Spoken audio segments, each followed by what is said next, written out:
Hi, I'm Dr. Gemma, and welcome back to Cognitive, the Knitting Psychology podcast. Cheerfully and somewhat irregularly in business since 2008.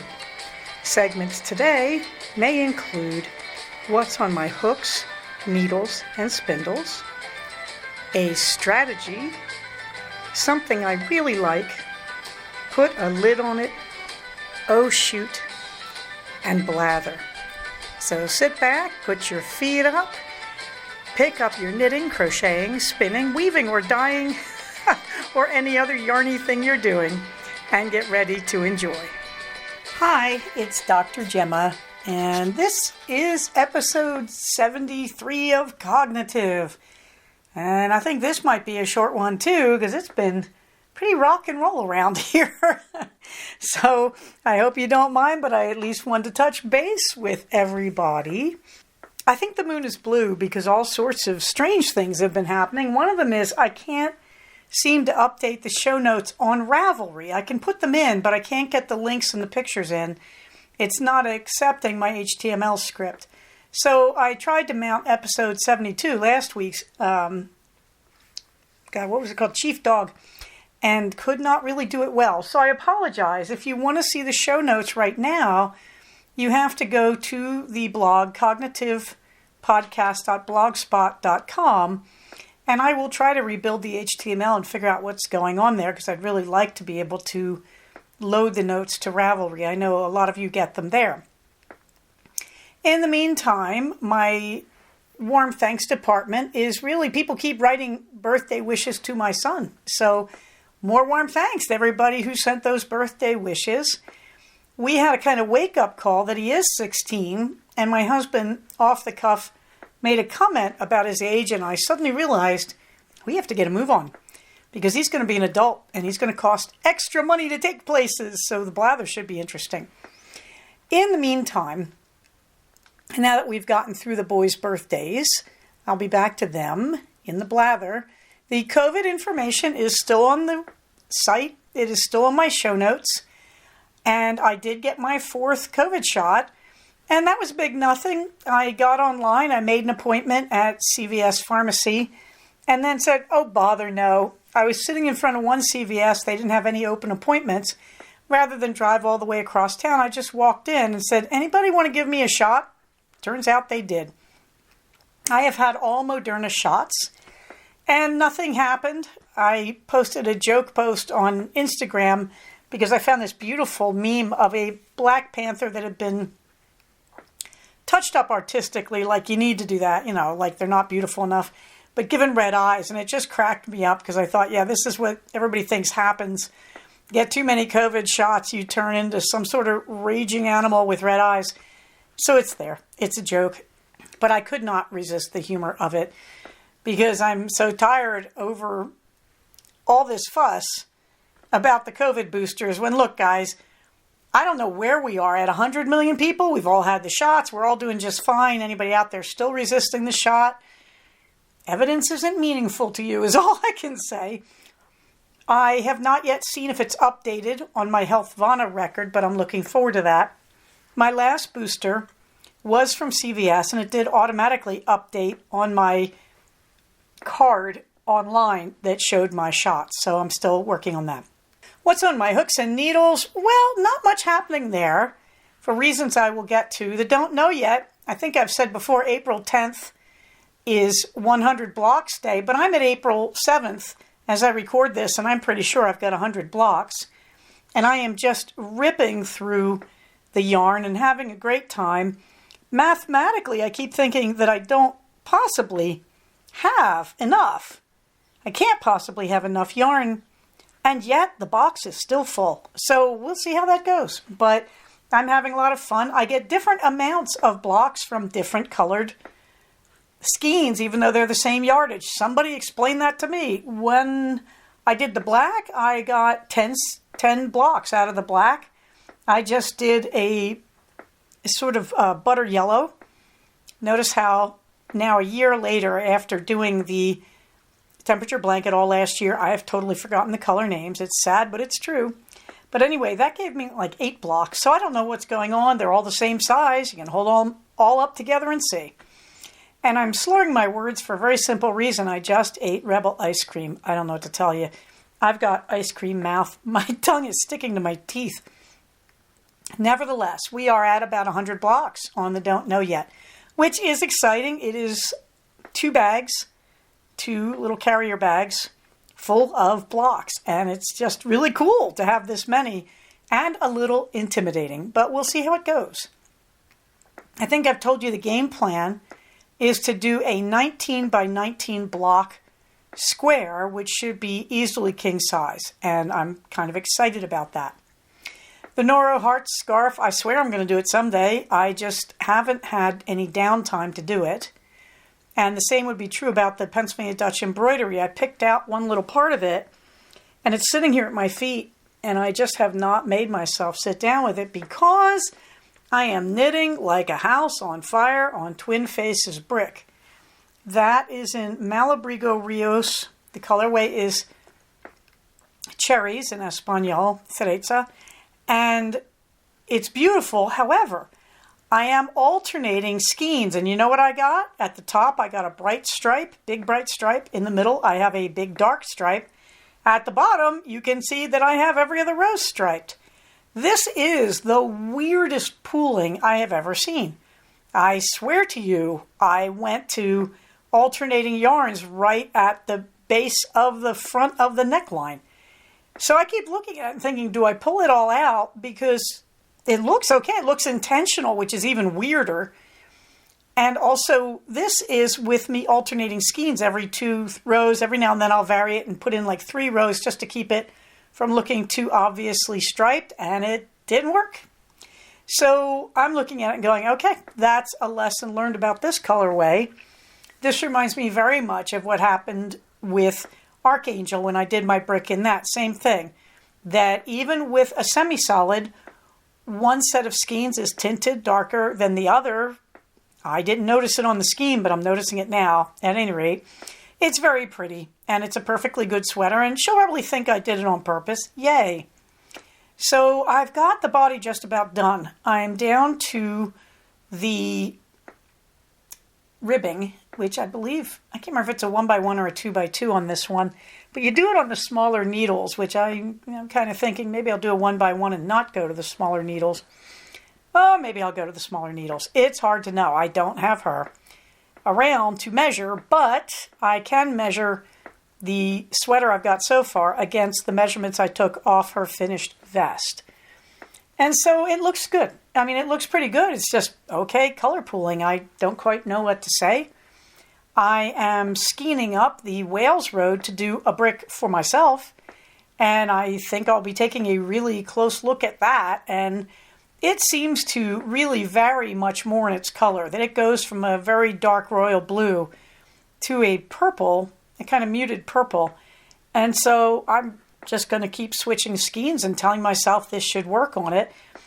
I am encouraged by the fact that I have gone through Twin Faces brick so quickly, because I'm going to have to send it to her to have her try it on and also to talk about arm length, which means I'll need one of my own, which is going to be the Wales Road. And the variegation on that is going to mean that I have to really be careful about alternating, because I'm going to really encourage the pooling to break up whatever is going on in the individual skein. Wish me luck. How bad can it look? These colors are gorgeous, but you know, it's not my idea of a perfect sweater. But then again, that would mean I should get a serious semi-solid. And yeah, Rios now comes in semi-solids that have far less variegation than this. So we shall see. In the background, I did order 2 skeins of Onyx Fiber Arts Bulky in a colorway called Coffee Grounds, that I just looked at it and said, I want a bulky sweater, one of my Agnes sweaters, and I want it in a brown variation, and just decided this was the brown I want it in. I have browns to make myself a sweater in worsted weight, but I haven't gotten there yet. So I thought, well, I'll make a bulky weight in the brown, and I really have been tormented by the Coffee Grounds. I think it's so beautiful on the skein. My problem is that I have trouble envisioning a sweater as it's knitted up. And Onyx does this wonderful thing, and Yarn Over Truck does this too. They knit swatches when they try to sell you yarn. They knit and crochet swatches so you can see what it looks like knitted and crocheted up. And for this alone, I love them. So I'm waiting for those two skeins, and I will hopefully be building that sweater skein by skein, like buying the skeins as I save the money. I think I need 3 to 4 more. So I'm frankly just going to start knitting the thing and let the other skeins catch up to me as I can get to them.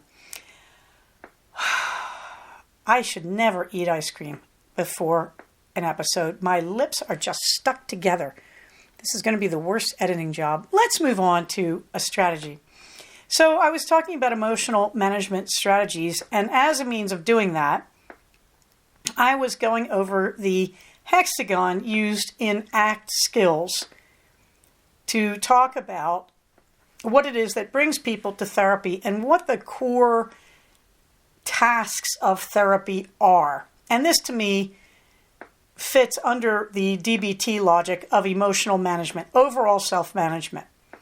Okay, and again, ACT is not a protocol. It is not when you feel A, do B. That is more of a protocol. That is what dialectical behavioral therapy, alias DBT, is. ACT is more of a set of observations that guide therapy, and yet there is some skill kind of inherent in this.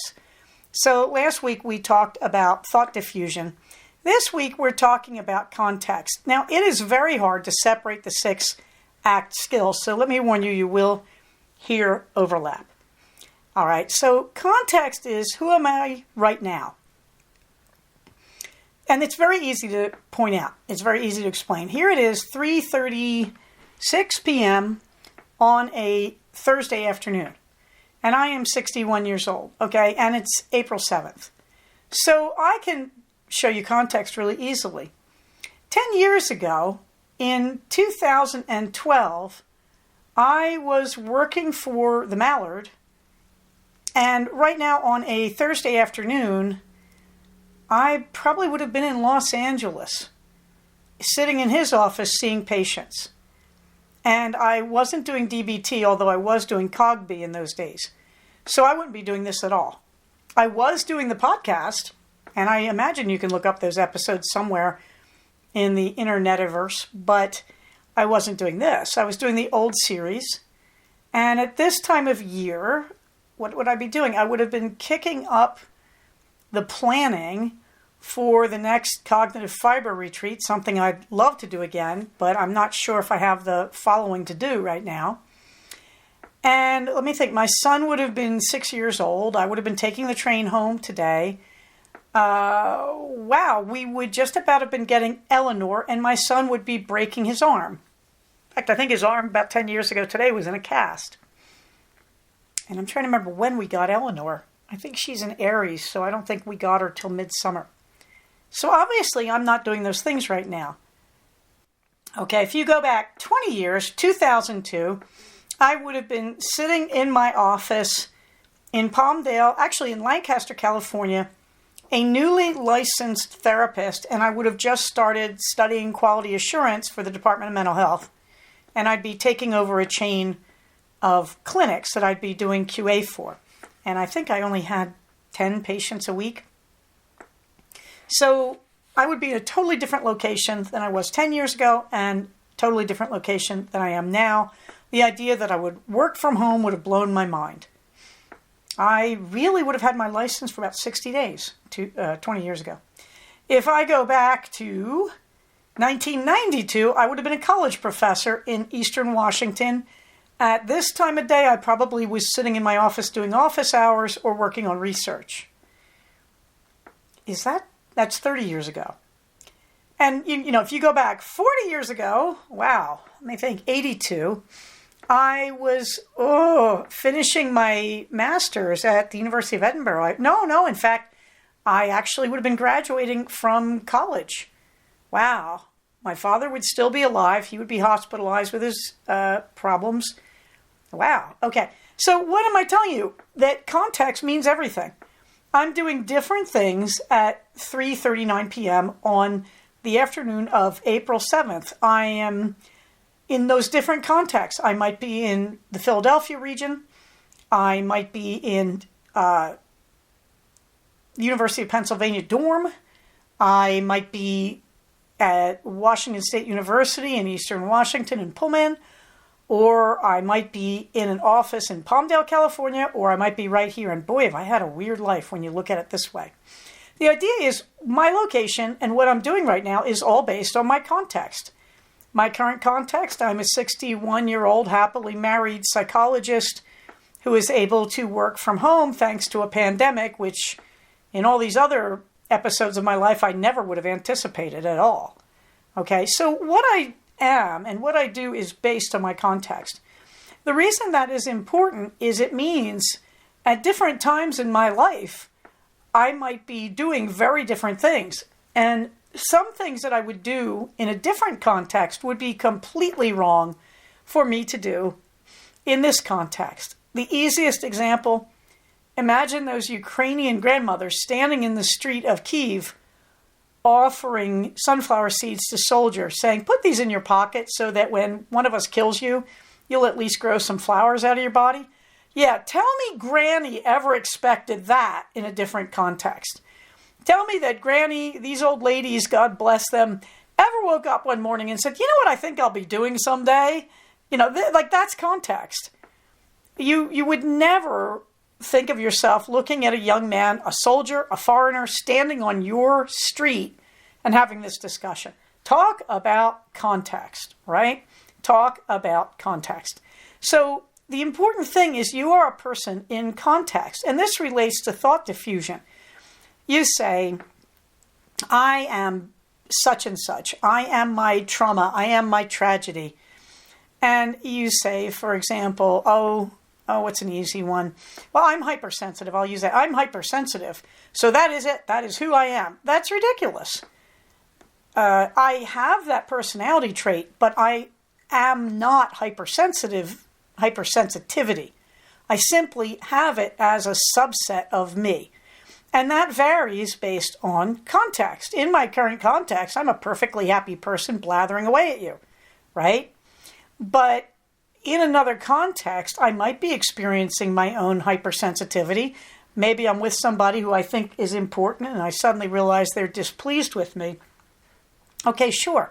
But I am not hypersensitivity. I simply experience it from time to time based on the context. So thought diffusion, successfully managing your thoughts, is very much based on, is this a realistic belief about myself in my current context? So going in the Wayback Machine, right after I graduated from my first doctorate, my then fiance and I took a ride in a hot air balloon, which was a wonderful experience, okay? So I'm a hot air balloonist. Am I? That was 30 years ago. Not in my current context right now. I'm just a podcaster. And in a few minutes, I'm going to be a psychologist talking to a patient. So it's all about your context. You don't remain permanently in a context. Now, you can make yourself do that, and that's the risk. Like, I'm a runner. I started running when I was 10 years old. I'm not running very much right now, but I am and always will be a runner. It has really formed the way I think. I've worked on it. I've crafted it all my life. So I see myself as a runner. You, however, may not feel that. You may say, well, you're not running very much. You're just an occasional jogger. Okay, fine. That's your issue. I'm not going to worry about your beliefs. I'm going to manage mine. So sometimes we do choose to define ourselves over the long term. I am now and always have been a psychologist. Even when I was a college professor, what freaks me out is I looked at the world the way I look at it as a psychologist. I always think I didn't become enough of an English professor to stay an English professor. And I had a friend who was a professor. She and I went to graduate school together, and she's still a professor. And I ran into her a few years ago, and she said, why on earth did you stop being an English professor? And I looked at her and thought, you can't understand it. There's no way to explain it to you because you're not a psychologist. And you're not a psychologist by nature, and you're a wonderful English professor. But there's no way to explain this to you. So context is everything. But again, it relates to thought diffusion because you can define yourself permanently, and you have to be very careful how you're doing that. So part of your emotional management is to realize you are a person in context, but all contexts change, just like all emotions, all thoughts pass. So that is the ACT skill around context, that you are a human in context. Where do you get in trouble? When you get rigid. When you say the way I am now is the way I always will be. Where are you at risk for that? Well, trauma. One of the interesting things when you deal with people who've been through a traumatic situation, the trauma has positioned them mentally into a place of, I am always this. I am always a victim. Pick what your victimization is. I am always a victim of a mass shooting or of a rape or of an assault or of a theft or of victimization or of unfairness. And the answer is there may be a certain truth in that. And these things don't unhappen, but you have to gather yourself and say, I am more than that. That is a part of me. That is part of my history. That is not my defining characteristic. And so when we talk about context, we are aware of the fact that we are constantly changing, and it is our ability to adapt to change and to restructure ourselves around it that makes us resilient. Okay, meanwhile, if you want to help the Ukraine, those links are still there in the fluffy books.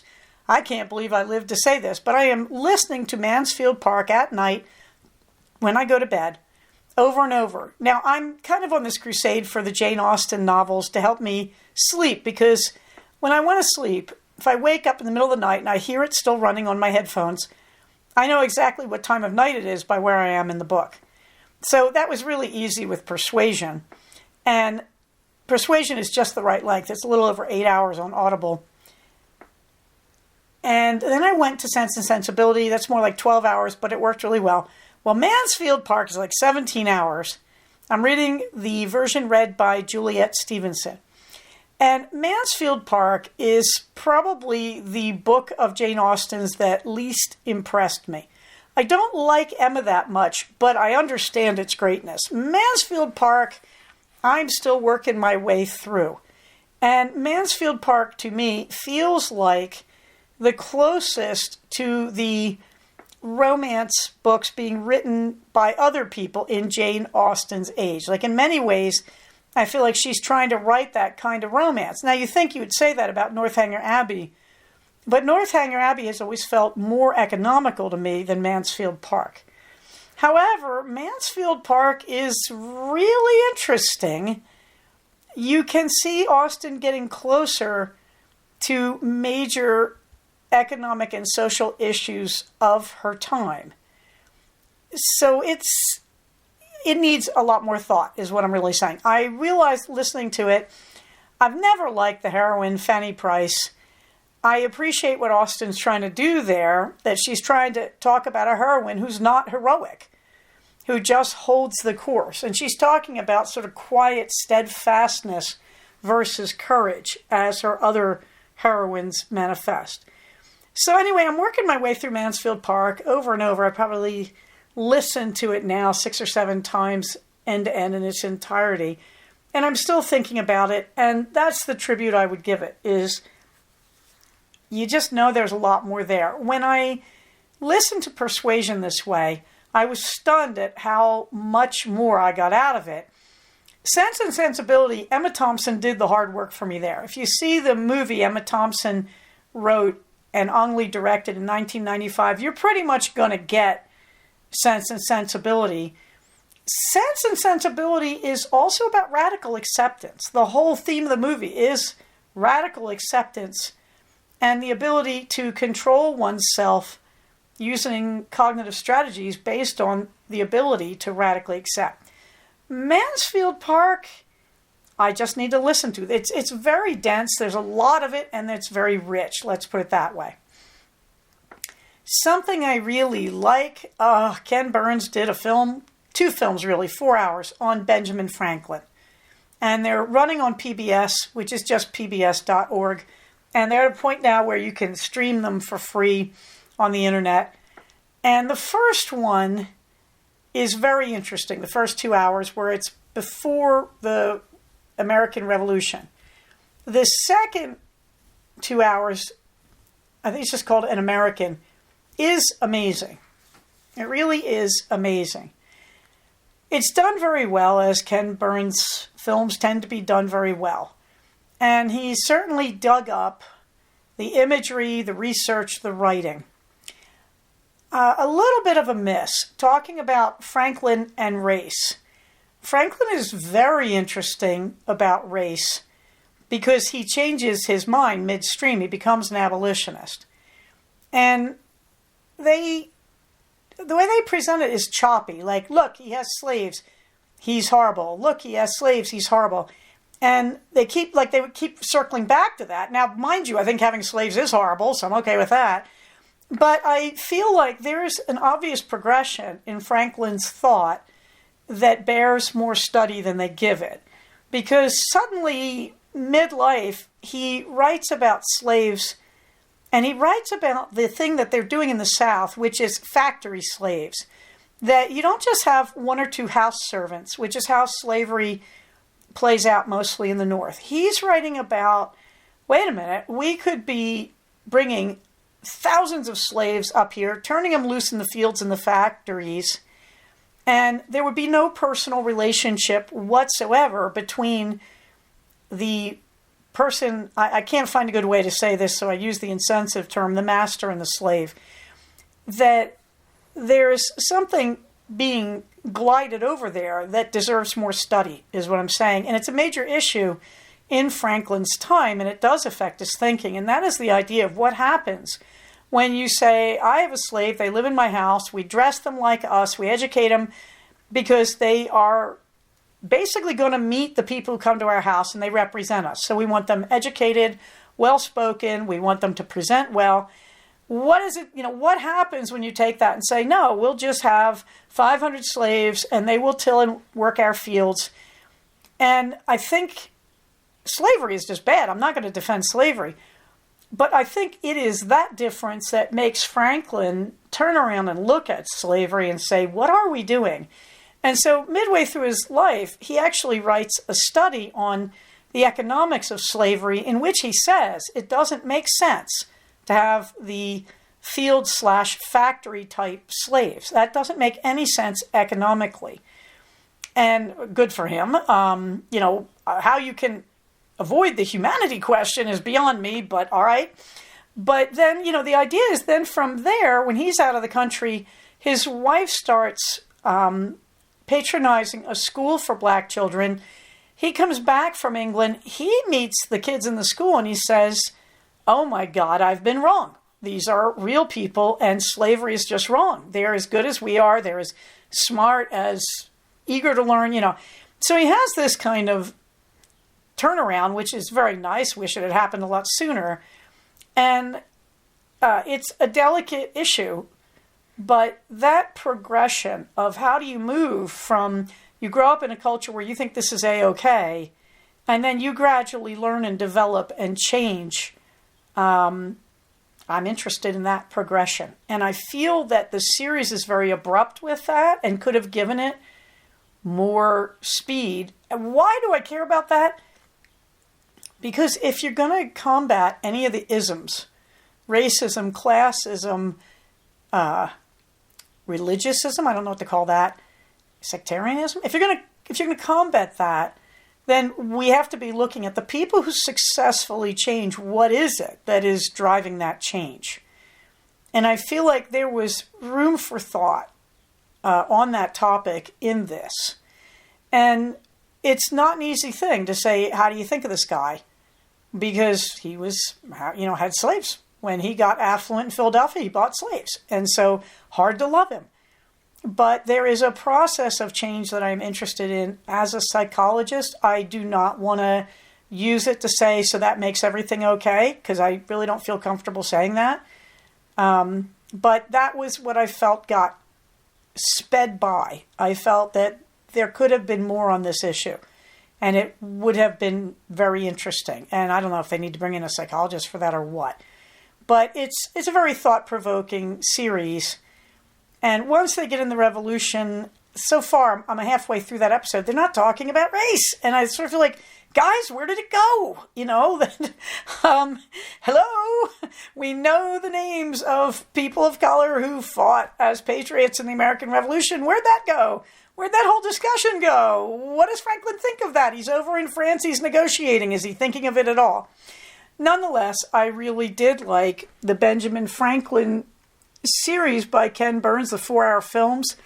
I think I just wanted it to go more and deeper on those issues.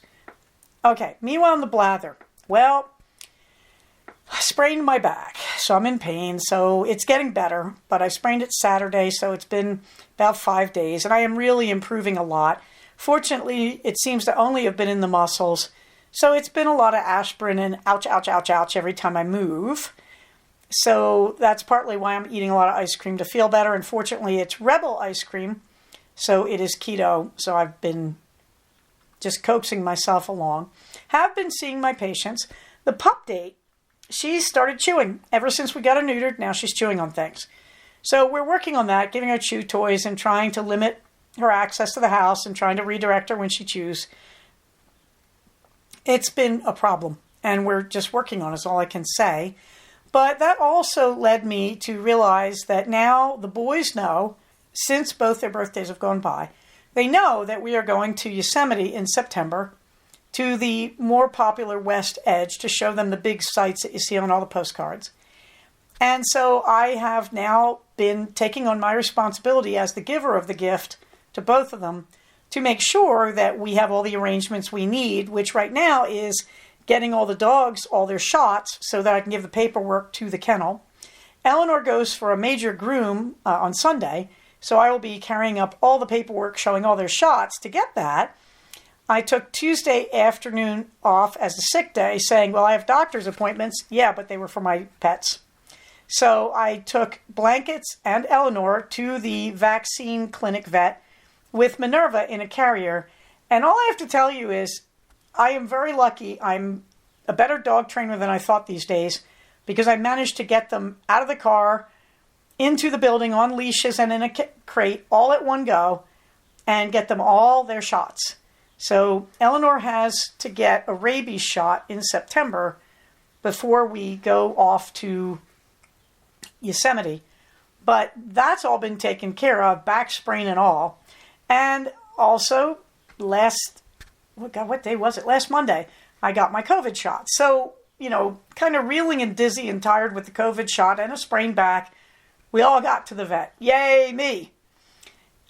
People have been asking me, how did your COVID booster go? Just fine. I was, I think, a little feverish the night I got it. I felt like I was a little, just head spinning a little bit and tired, but it really didn't interfere too much. And the next day I did the dog-o-rama, vaccine-o-rama. So all that went very well. So Minerva gets the last word, and well, the last word is, ouch, that shot hurt. But she actually really was distressed by it. We put her in the crate, she was fine. But when I put her in the car, she let out screams like I have never heard from a cat. You would have thought I had a hand in there and I was trying to twist her leg off. She was so traumatized, and she did not want to ever go back to the vet. So fortunately, it's another year before she has to. And frankly, the other last word, as I was recording this, I found out that Supreme Court Justice Jackson was successfully confirmed. I am so grateful I have lived to see this. In my childhood, while I'm in the Wayback Machine going back in 10-year increments, let me tell you something. In 1982, on April 7th, I would have sworn this was impossible. Congratulations, Justice Jackson. I'm just so happy about it. I'm really just so happy about it. And my warm thanks to the Republicans who sensibly crossed the aisle and actually used integrity to recognize that Justice Jackson is a superb jurist, wildly qualified for the job.